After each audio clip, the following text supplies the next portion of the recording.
এইটা কি রান্না তোমরা কি জানো বন্ধুরা? হয়তো অনেকেই জানবে, আবার কেউ কেউ জানবে না। কারণ কি, এটা পিওরলি বাঙালদের রান্না, ওপারের। তো যাই হোক, আমরা যেহেতু বাঙাল তো আমরা জানি। অনেকে যারা ঘটি তারা হয়তো নাও জানতে পারো, বা এখন জানলেও জানতে পারো। তো আমার যেহেতু বিয়ে হয়েছে এদেশীয় বাড়িতে, তো ওরা জানতো না বা কখনো খায়ওনি। আমি বিয়ের পর প্রথম রান্না করে খাওয়াই। আর আমার এটা ভীষণ একটা প্রিয় ডিশ। তো আমি মাঝে মাঝেই করি, সবসময় করা হয় না। তো যাই হোক, এবার এই সিজনে তো একদমই করা হয়নি। তো এইবার প্রথম বেশ বড় বড় কাঁকরোল এনেছিল, তো ভাবলাম বানিয়ে ফেলি। তো চলো, এখানে পুরো রেসিপিটা দেখানো নেই। যে পুরটা আমি ভরছি কাঁকরোলের মধ্যে, পুরটা কিভাবে বানিয়েছি আগে বলে নিই।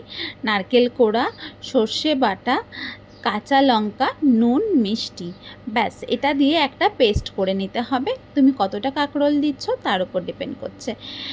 আর তার সাথে আমি কাঁকরোলটাকে সেদ্ধ করে ভেতরের পাল্পটা বার করে নিয়েছিলাম, সেটাও পেস্ট করে ওই পুরটার মধ্যেই মিক্স করে দিয়েছি। তো এবার বারে বারে চামচ দিয়ে সব কটা কাঁকরোলের মধ্যে পুর ভরে দিচ্ছি। দেখো, আমার মেয়েও জয়েন করে নিয়েছিল মাঝখানে, আবার ওর টিপ্পনি দেখো কখন ভিডিও করেছে। আমি ভিডিওটা সুইট লেগেছে তো রেখে দিলাম ওর পোস্টটা। যাই হোক, সব ভরে নেওয়ার পর উপরে আমি অল্প করে একটু ময়দা ছড়িয়ে নিচ্ছি, যাতে ভাজার সময় পুরটা বেরিয়ে না যায়। এবার অনেকে এখানে একটা টুইস্ট আছে, মানে অনেকে এটা ব্যাটারে ইয়ে করেও ভাজে, কোট করেও ভাজে।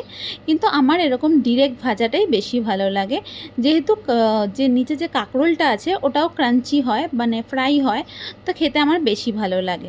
তো জানি না, তোমাদের যদি মানে কোট করে খেতে ভালো লাগে তোমরা সেটা খেতে পারো।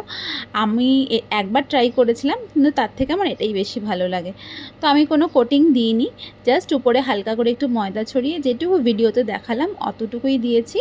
তারপর সর্ষের তেল গরম করে গরম গরম তেলে ছেড়ে দিলাম। ফার্স্টে কাঁকরোলের দিকটাই তেলে দেওয়া ভালো, আর একটু গরম তেল যদি উপরে খুন্তি বা চামচ দিয়ে দেওয়া সম্ভব হয় তাহলে খুব ভালো হয়।